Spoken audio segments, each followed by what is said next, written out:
আমি কষ্ট পেতে ভালোবাসি, তাই তোমার কাছে ছুটে আসি। আমি কষ্ট পেতে ভালোবাসি, তাই তোমার কাছে ছুটে আসি।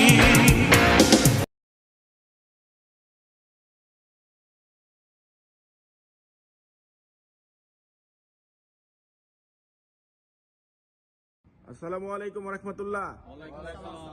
বড় ভাই, আপনারা সবাই কেমন আছেন? আচ্ছা, আপনারা হইছেন হলো যে কাজে যাইতেছেন, এটা কিসের কাজ? গার্ডেন ক্লিনারের কাজ। হ্যাঁ, নার্সারি গার্ডেন ক্লিনারের কাজ। আপনাদের যে লোকেশন দিছি, লোকেশনে তো আইসা পৌঁছাইছেন। এখন এইখান থেকে গাড়ি দিয়ে চলে যাবেন কাজের স্থানে। হ্যাঁ, ঠিকঠাক মতন কাজ কাম করবেন, আর কেউ কোনো ঝামেলা করবেন না। কোম্পানির নিয়ম শৃঙ্খলা মাইনা কাজ করবেন। হ্যাঁ, অবশ্যই।